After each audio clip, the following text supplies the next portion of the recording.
Welcome to another episode of Magic Moments by Opakbox. Me, I'm Miriam. You know me from my former podcast in Swiss German. And today we're speaking in English because my guest, he's from Namibia, or he's living in Namibia, and we are live in Namibia at Robin's Private Music Center. And I'm sitting here with Oseias, the founder and the teacher of Robin's Private Music Center. Welcome. Thank you for having me. It's a pleasure being here. Great. So let me maybe first share a few insights why I'm here in Namibia, what I'm doing here, because I might have the impression that my audience in Switzerland is not aware what I was doing here.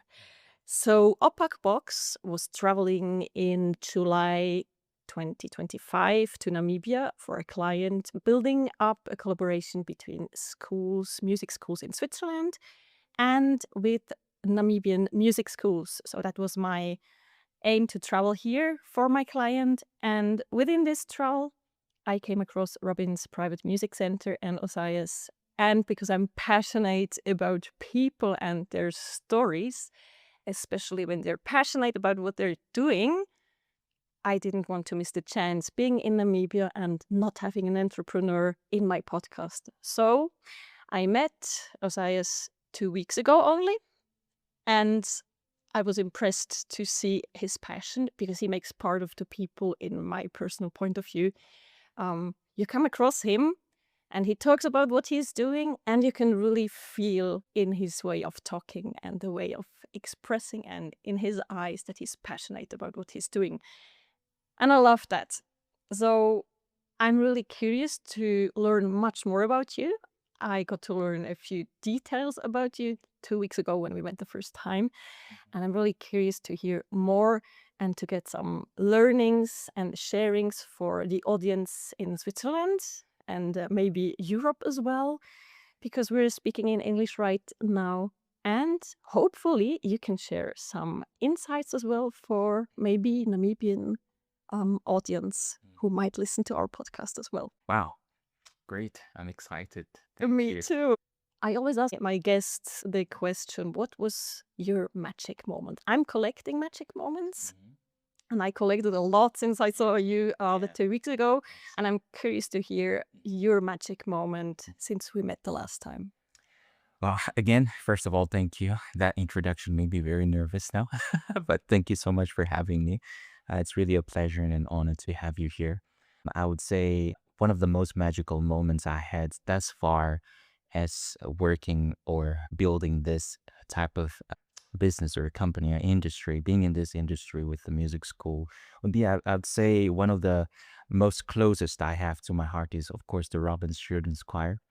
I would say having to see them, having to experience the birth of it, coming from just being an idea to where it is now, and seeing them on stage, performance after performance, and then to kind of just see the joy in the children's face, the pride and also the sense of unity that it comes with.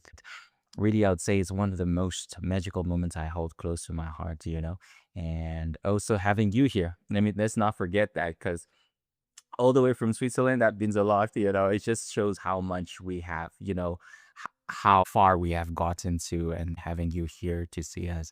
I'd also say that is really a magical moment for me, I would say. Yeah. Oh, great.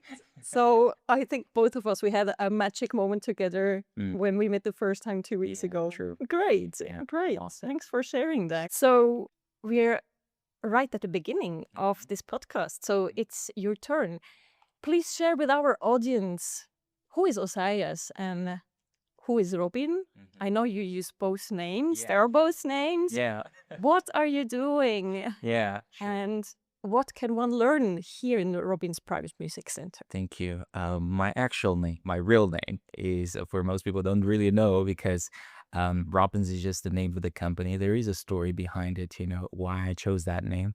Like every time somebody comes here, the first thing they think is, oh, that's his name. And for the past years or so, I have just adopted to it. And it's really a nice, catchy name.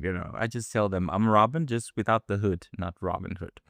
But yeah, long story short, my actual name is Oseias Bonzali. I'm from Angola. I came here to Namibia 2010. and simply with the goal to study, pursue education and finish university and go back. I really didn't see myself going to that route until one time where I discovered I was very passionate about music. And that's where I kind of founded the Robbins Private Music Center, being the CEO and also founder of the Robbins Children's Choir.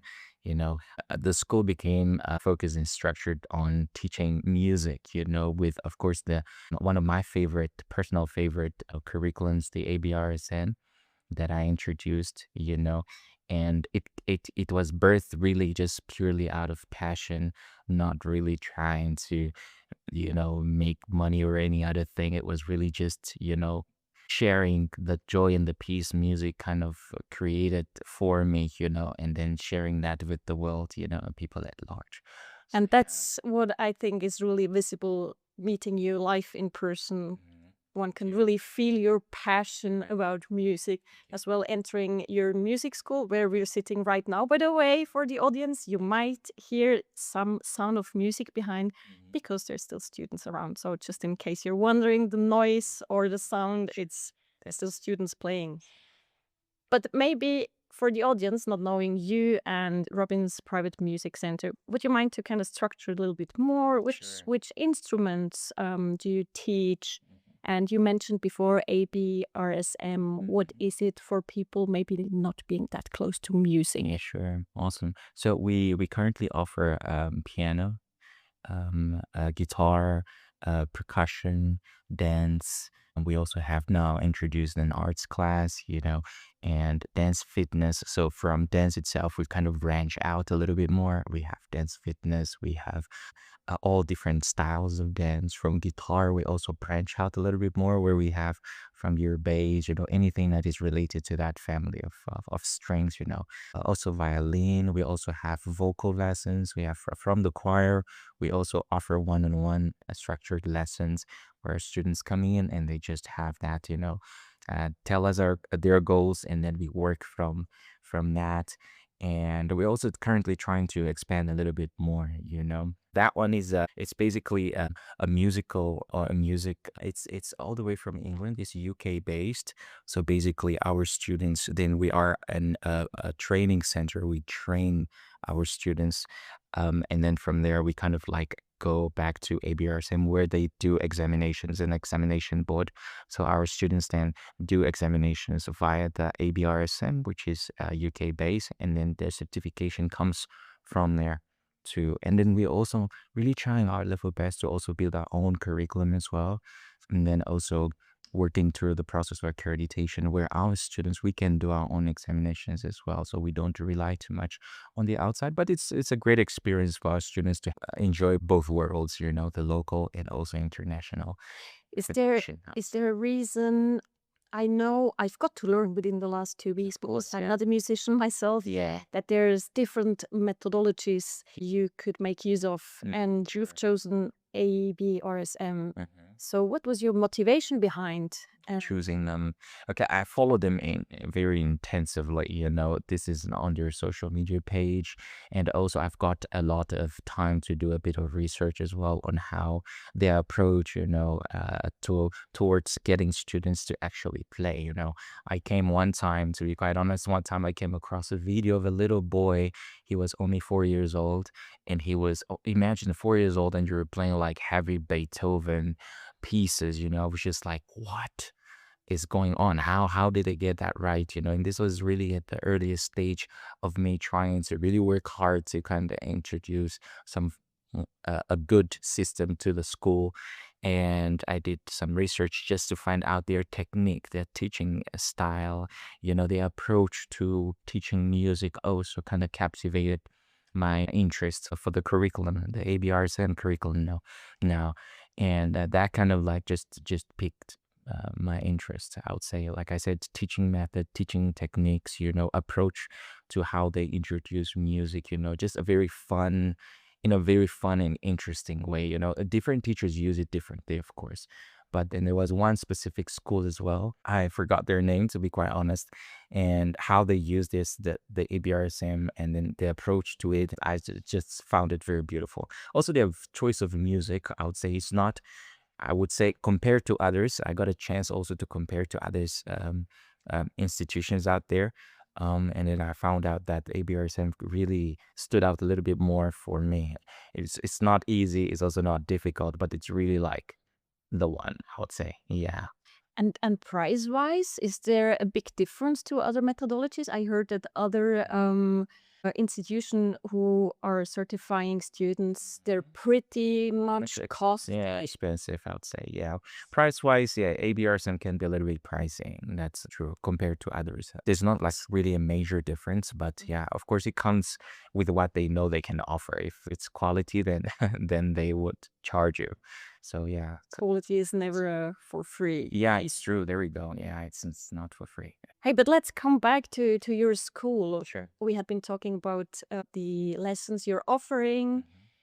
What about the age group? Can I come as a small kid or can I come as well as an adult? Would you like Yeah. to share some insights there as well? Sure. Our youngest would be age 4 or 5. Yeah, I know for some people sounds a little bit scary, but no, trust me. I like to say the likes of Beethoven, who started with age 3.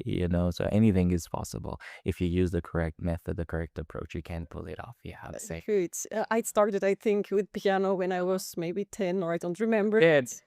I was not a Beethoven, not a. I know, very true.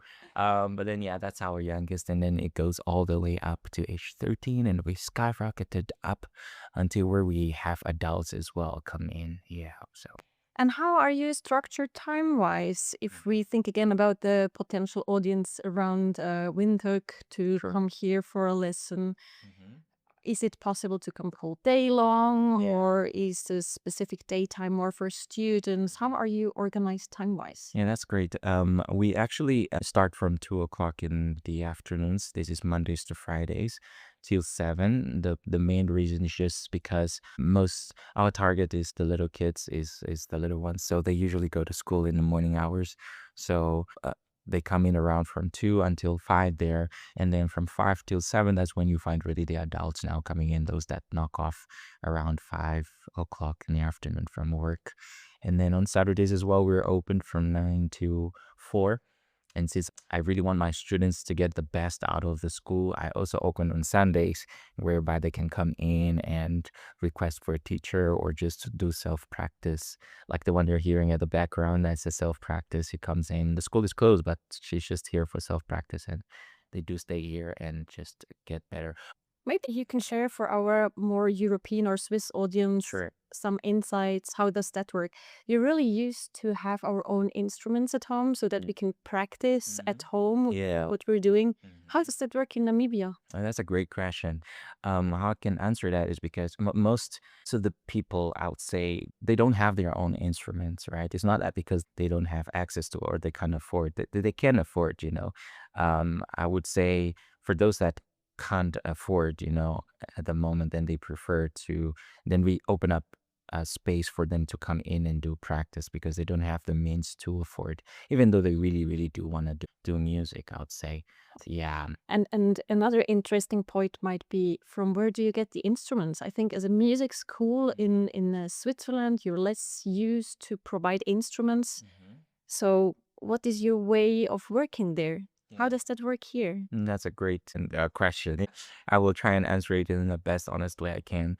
I would say we of course we don't have quite a lot of resources, it's not always available, and musical instruments can be quite costly, especially you can imagine for someone like me just started I love music, but just the means to kind of like get those type of instruments quickly it's not always available, so we do rely a lot on donations from our own parents. Like I think when you were here, I told you that there was a batch of keyboards that came in from one of our very own parents, about 4 or 5. So that was really great. So um, if not, then we really use the little that we have. I would say the little that we have, and we make the best out of it.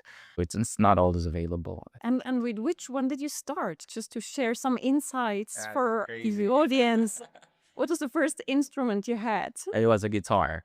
Great. It was a guitar. It was I remember it very well. It was a Yamaha. I saved up money for it.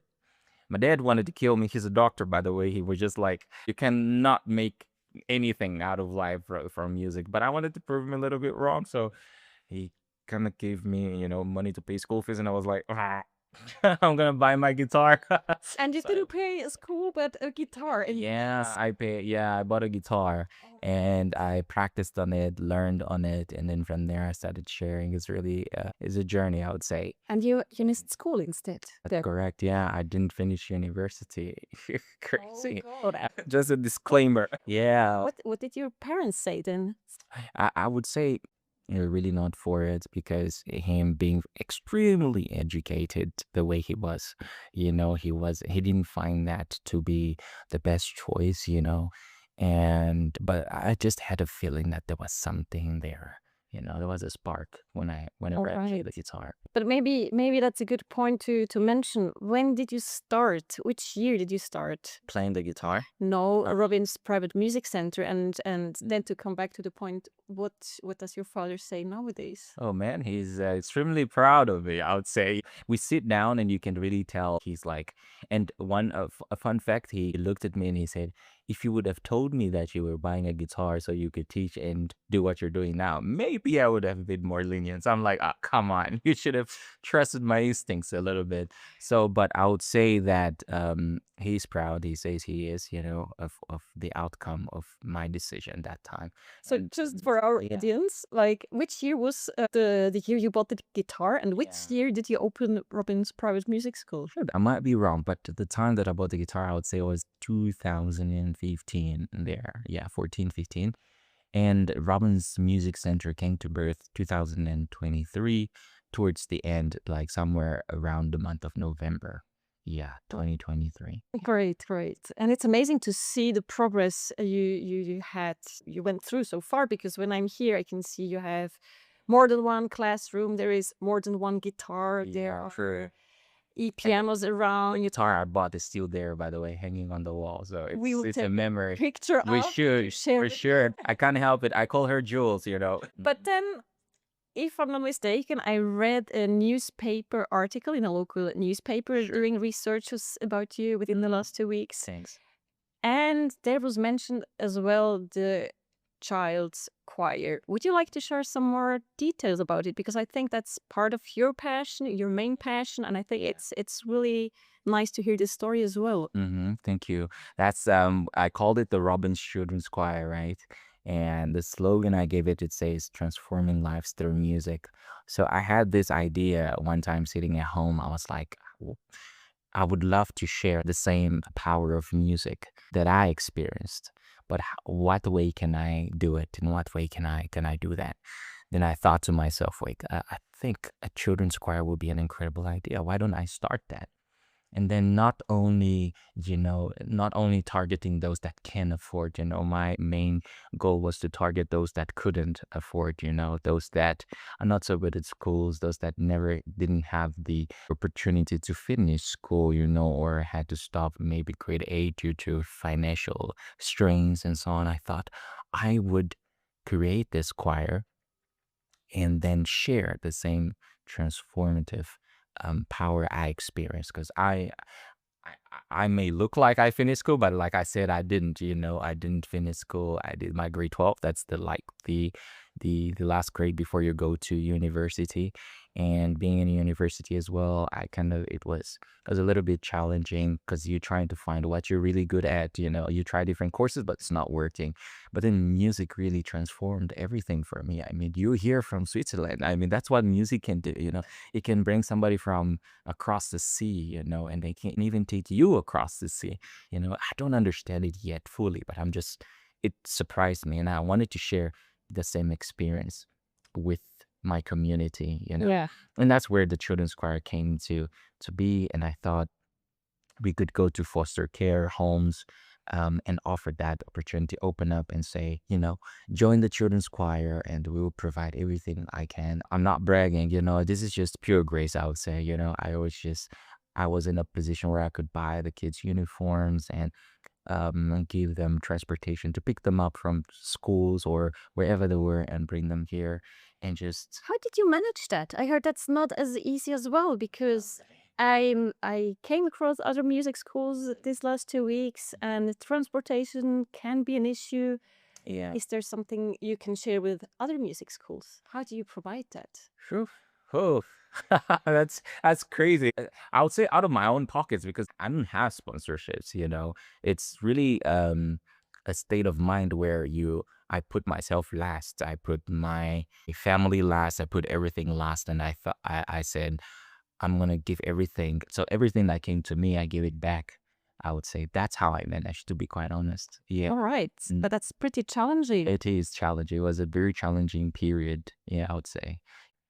And just a question out of Sure. interest. When you were a kid, were you singing as well?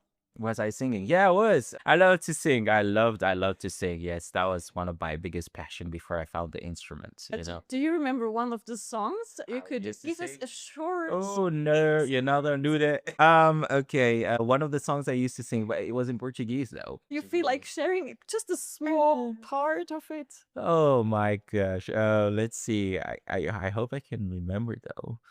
I can't remember. As I gotta remember. Yeah. But they have a lot of kids song in Angola as well, like not only the Portuguese, but really from Angola itself. Yeah, we do. We do. Yeah. It takes us back to, you mean more cultural songs, which is Exactly, because I yeah. heard here in Namibia it's pretty challenging to find a music, traditional music for kids. There are a few Yeah. songs. My colleague traveling with me, she's a music teacher. She had the same challenges finding music, traditional music for kids as well in Ethiopia. So Yeah. Yeah, that's very true. That's the unfortunate truth about Namibia. In Angola, we do have those, quite a lot of them. Yeah, I've been here a very long time, so I honestly forgot those. My mom would remember them, of course. So what But do you sing here with the choir, with the kids nowadays? yeah, one, we create our own songs. I write, I compose my own songs for the choir with the helps of the teachers as well, you know. That's one. And then we also sing songs from, of course, outside as well. We try to bring a little bit of internationality, if that's a word even, you know, here to the kids. So yeah, that's All right. yeah. And how big is the choir currently? How many kids do you have? In the choir, we have about 25, I would say, 25 plus kids. We're still trying to get as many as we can, but yeah, currently there are 25 active kids. Yeah. Oh, great. Yeah. And out of any age group, so from what did you say before, 5 up to 16? Yeah, we have age 5. Our youngest is age 5, and it goes up to the oldest would be, yes, you're correct, 15, 16. Yeah. We have two groups. So we have the junior, we call them the junior division, which goes from 5 until 12. And then we have the senior, which is 13 up to, we actually said till 13 up to 18. That's where we go to. So, if I'm not mistaken, you already had a performance with the choir. Am I right? Yes, we have. So, how you organize that? Where can one see from Windhoek the choir if part of the audience is interested to join for a future event? So we do have a list of upcoming events for the choir, activities set for the year. So that is always available on our website. We do plan on putting it there. So people can go on our website and just have a look through the activities upcoming for the year. And then there, of course, it also specifies the time, the location. So they're always welcome to come there and visit and to just have a feel of what the choir can do. Yeah. Great, great. Thanks for sharing. You mentioned before you have teachers.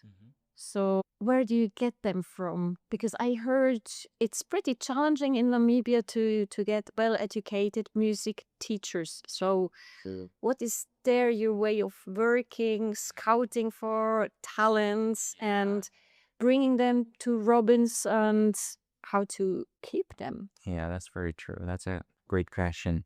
It's like you said, it's really a challenge, teacher wise, to find people that are able to carry, teach music, at the quality that music has to be taught in, How we go about it is I usually communicate with schools around, like the likes of APC, for example, and College of the Arts, and send them flyers, just to put them at the school because they are, of course, much, much bigger than what I am, and they always have recommendations for us. And of course, we go through the interview process where we kind of identify if this is the right person for the school, and connections to what we stand for, our values, And once we feel that's the right person, they do come in, and then we observe. And then, yeah, then this person then has to be fit in with what we stand for. And Would you like to share about how many teachers you currently have? sure. And you mentioned your values. I think that might be really interesting to hear as well for the audience in Namibia, but as well in Switzerland. What are your values and what drives you? Sure. We currently have about 5 teachers. One can be doing 2 instruments at the same time, at different times. So that's what we currently have. We really, one of the words that stack out to me is excellence. We strive in really providing that, sharing that spirit of excellence through music to our students. We stand for discipline. We stand for, again, I will never leave this word out, passion. Really, one has to be passionate about what they do, even if it's a teacher or a student. The passion speaks louder, is what will carry you through, because this journey can be very difficult. So, And how you as the founder of Robbins, how you identify passion in a potential teacher? in a potential teacher, oh, that's very easy to see, both in a teacher or in a student as well. You just have that feeling, that instincts is never wrong. Being able to build the school out of, like I said, passion, out of pure joy and love for the instrument, one is able to see from the way they communicate. Like you said, you're able to tell in the voice, in the tone, the gestures of hand, the movement, how they present a lesson, and I would say that's I agree because I think, yeah, as I mentioned at the beginning, your passion is really visible and exactly. it's here in the room. I can really feel it. Thank you. And what is your way as founder and being the owner of Robbins? We're used in Europe that STEM, it's part as well of your job that you motivate your teachers because it's your team. So what is your way of motivating your employees, your teachers? Sure. That's a great question.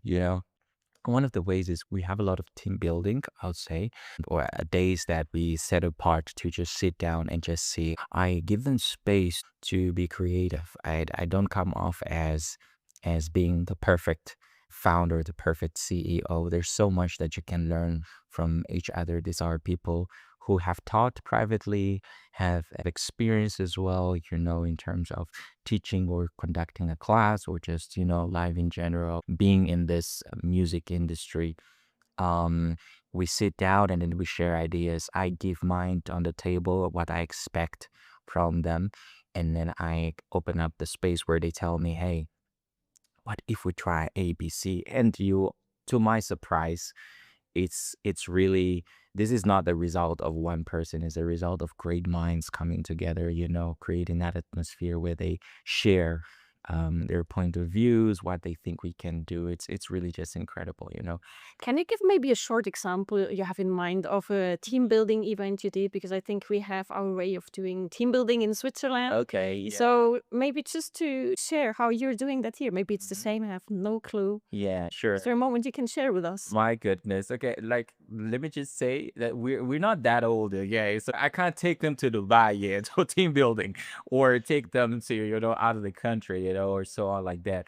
It's very simple for now. We keep it very, very simple. Simple is not always bad. I know, exactly. Sort- We do have sect activities like for each department, so we create days like, for example, band day. This is a day set for the week whereby all the teachers come together and just explore and play music. They can with the as much creative as possible. And then from such activities, you will find out that ideas pop up.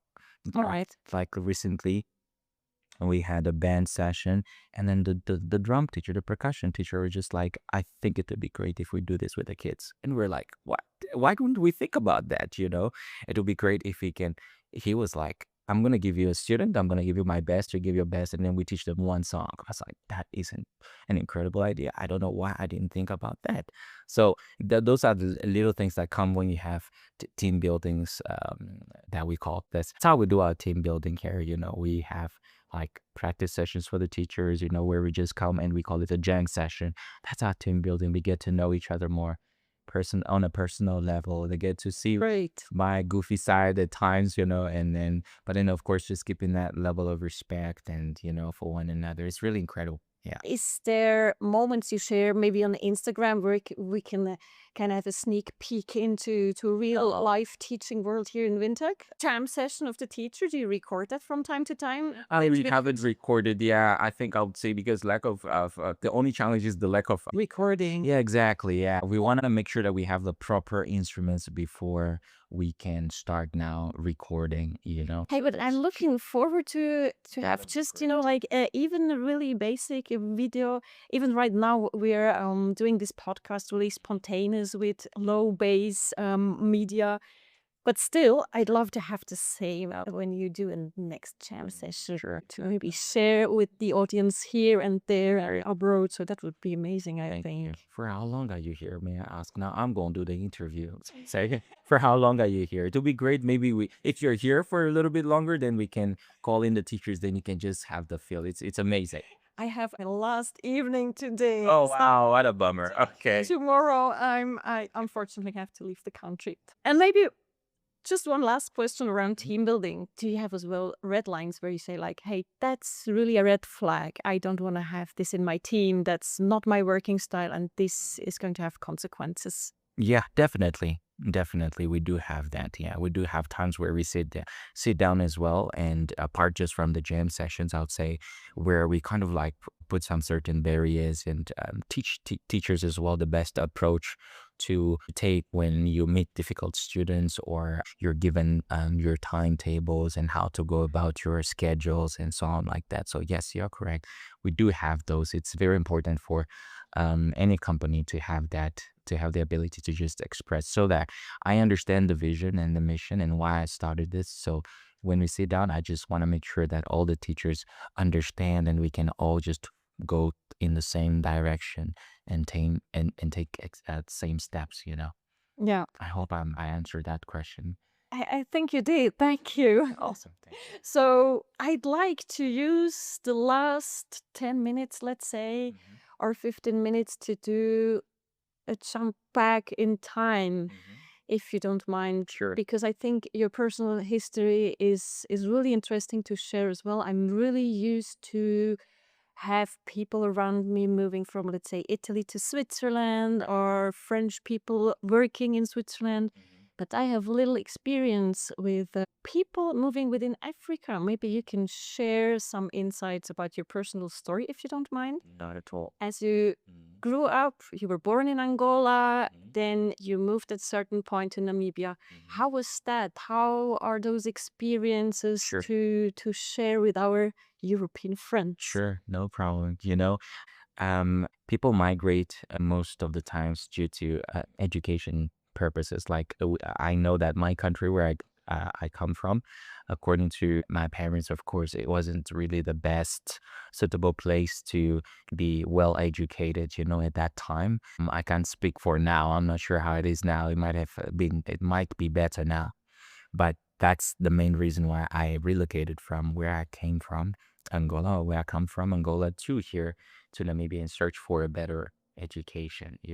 So just to share with all those who have no clue about Namibia and Angola, Angola is basically Portuguese speaking. Namibia speaks English. There is part of or used to be German, so it's completely different languages.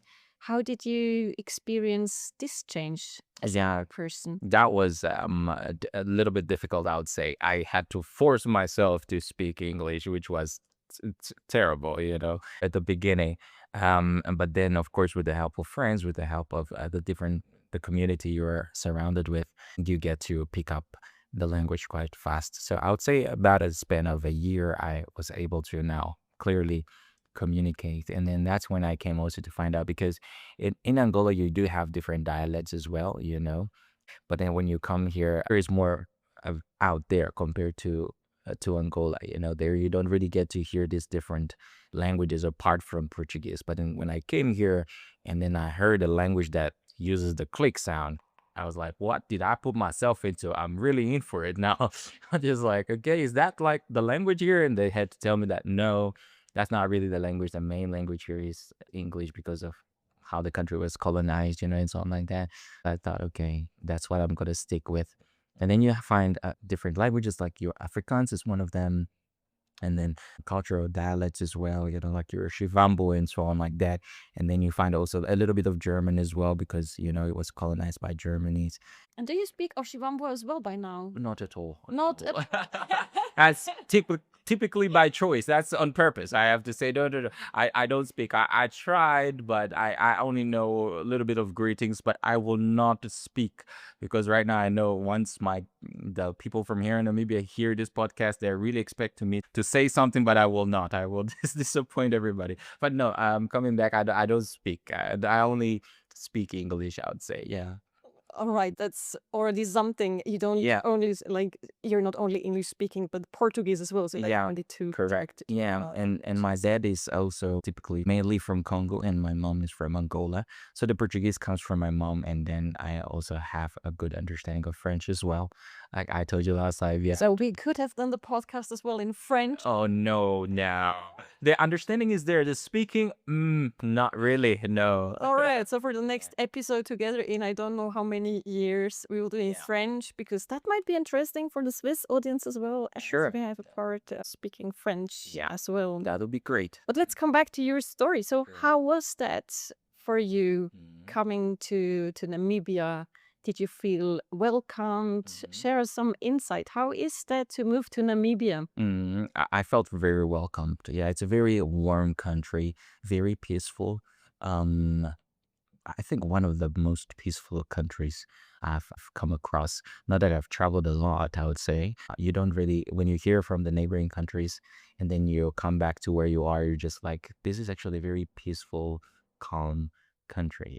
Is there anything popping up to your mind when you remember those first days here where you said like, oh, what's that? Like Yeah. for me, it was the traffic lights. Yeah, I came here. I know, right? Like There we go. it's 1 second. There is green. You Yeah. can cross as a pedestrian. I'm Yeah. like, whoa. Yeah, it's true. There's quite a lot I could mention, but the one that stood out to me is the side in which you drive. Okay, I don't know which side you guys drive out there, but in Angola, I think we drive on the left side. Yeah. Then Like in here, Europe. yes, in Europe, right? And then here they drive on the right. So I was just like, where is the steering wheels? Like, So it was really a sudden change for me. I would say that was one of the things that stacked out for me. Also, the food is delicious. I would say it's incredible food. I never some of the food that I ate there coming here, it was also very different. So I was also very, very nice. Yeah. The culture is also very beautiful. Like I said, here is more visible compared to where I come from. Here you really get to see people are so proud of their culture. And when you find a place that is named after the culture, like the Mara location. And it's quite interesting because you go there and that's just a community of just them. You get to meet them. They're very lovely people as well. My wife is a Damara. That's why I have to be nice. But yeah, they're very, very warm, I would say. Yeah. And do you remember, was there a certain point where you said like, hey, I really feel home here. I want to stay. I want to build up my Definitely. business. Yeah, definitely. Yeah, that's how enticing or how interesting this place can be. If you stay here long enough, you start to just, blend in very easily. So But when was that? Did you have like one moment where you just said like, hey, now I stay here. That's my new home. the moment I stepped in, the moment I crossed the borders, I was like, I ain't going back no more. This is definitely where I want to stay. So yes, I would say, yeah, that's definitely, yeah. The moment I came in here is just the like I said, the culture, the feeling, how calm it was, how welcoming the people were. It just felt like it was the right place. Yeah. And if you kind of look back, you were a student coming to Namibia from Angola. If you think back those days, would you like to give some recommendations to other young Angolian students coming to study in Windhoek? Yeah, definitely. I would definitely recommend them to come. Sure. And is there anything like specific you would like to share with them? Thinking back when you were young student, freshly moved from Angola to Namibia, Yeah. was there things would you have been happy to get a hint like to have an easier start here?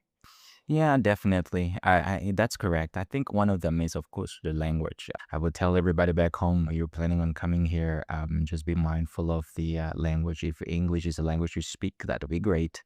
Then you are at an advantage. So learn the language, even if it's not like, the main thing. You don't need to learn everything, just the basics to give you a head start. I came here not knowing anything, and that made life a little bit more challenging. I had to make up some words, I would say, just to get by.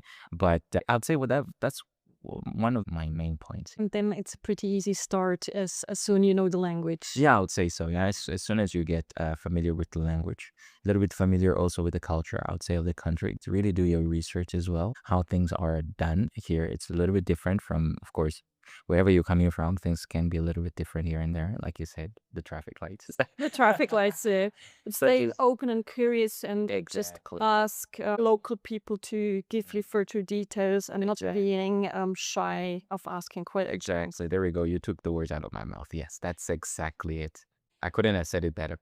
And looking back to your first steps as an entrepreneur when you founded Robbins, is there some learnings you can share with other founders? Because as far as I'm aware, job market is not as easy as in Switzerland, in Namibia. So how was that? Maybe you can share some insights on this entrepreneurial journey you Sure. did. Yeah.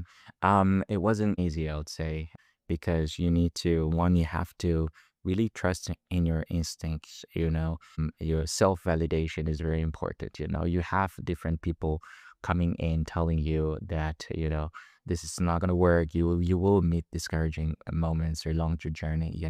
When you find that one thing that you're really good at, that you can feel it's really good, and people will tell you, it's good, but others won't.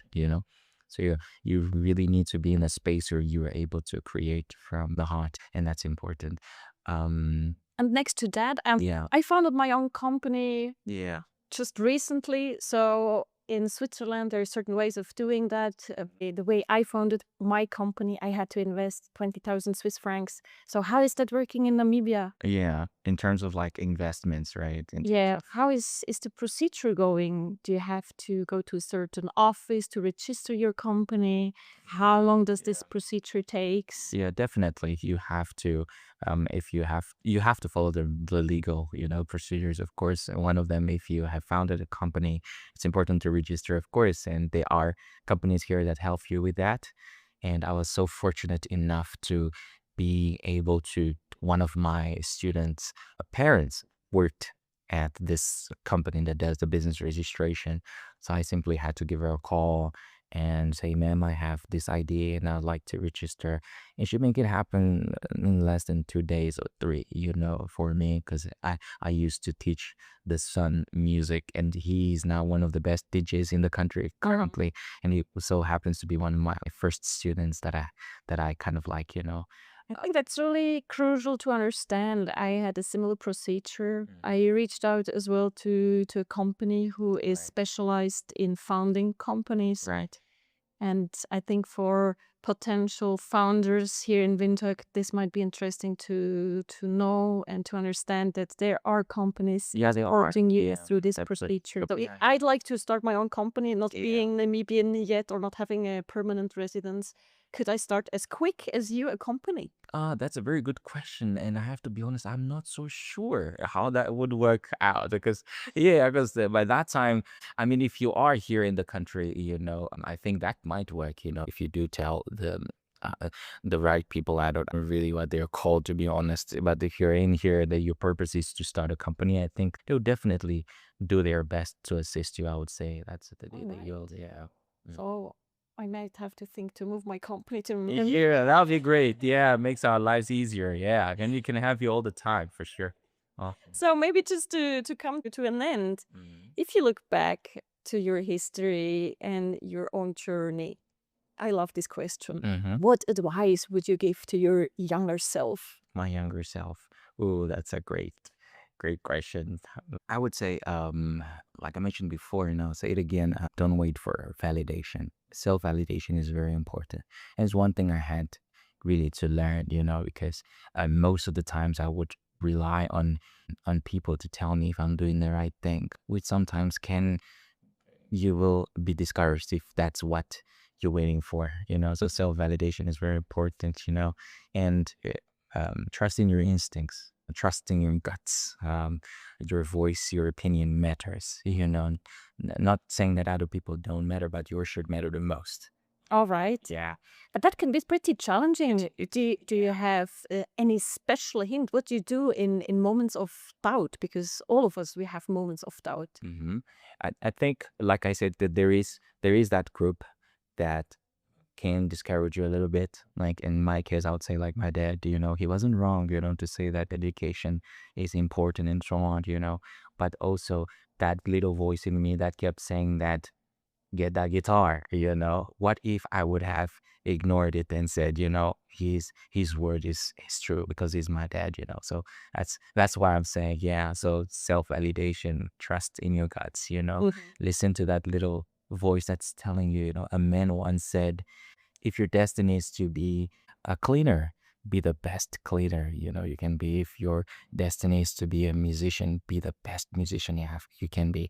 It doesn't matter the type of skills you have, just be the best at it. That's your gift. That's your God-given gift. It could be your hands, it could be your feet, it could be your ears, it could be anything, just be the best you can be. And hang around people that can, or that believe in your vision, even if it's still forming, even if it's small, if they believe in it, that's the people you should hang tight to, because those are the ones that will, make your journey a little bit easier than what mine was, I would say.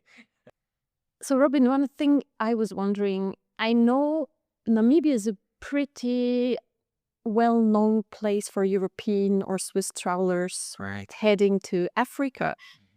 I was a traveler myself coming here 2 weeks ago, and I experienced you as really open-minded to spontaneous visitors as I was. Yeah. Thinking about that, if there are people traveling to Namibia from Switzerland, from Europe, what could be interesting for you to get from them? Or if they feel like visiting you, is that possible? Can they come to see Robin's private music center? Mhm. Could you share some thoughts? That would be great. I mean, I'm very open to anybody who wants to come and visit us, Anybody's more than welcome to come by, I don't usually ask for much, but anything will do, from a simple music book to a harmonica, Recently we had somebody from Germany, a kind sir. Just want to give a shout out to him. He'll definitely hear this podcast. He's a great friend of ours now, and he brought over a guitar, those little things, because we don't really have exposure to a lot of I would say infrastructures, or a lot of, how can I say, access to instruments. So that'll be great. If there's something lying there, a little drum set that you're not using, bring it over. It'll be great. Anything will do. Any old instrument? I think all of us, or at least me, I used to have a recorder from school. Then it was lying around for ages. So all those things Yeah. There's definitely a child here that will really, really go crazy for it, and that means a lot. Little means much. Yeah. Great. Thanks for sharing. You're All welcome. right. Being at the end of this episode, you have the chance to deposit a wish for a potential new guest. I'll try my best to make it happen. So, Yeah. what do you have in mind? Which topic, which person might be interesting to have here for our audience? I'd love to have someone who found a way to bring creativity to a place where we have overlooked. It could be anywhere, but just this place where people did not have access to what this person was able to bring. Somebody of that caliber would be fantastic. Like And just like your slogan says, that's for me, that's where the real magic moment is or happens exactly. So Right. yes, that'll be That's lovely. that's a challenge for me. There we go. Thanks for challenging me at the end, and thanks for being my guest, Lorraine. And thanks to our audience listening to us from Namibia Sure. and from Switzerland. Indeed. I'm looking forward to get your thoughts and inputs back and having you back in the next episode. That'll be fantastic. I look forward. Thank you for having little old me with you. It's really humbling. It means a lot. Thank you so much. Thank you. Great.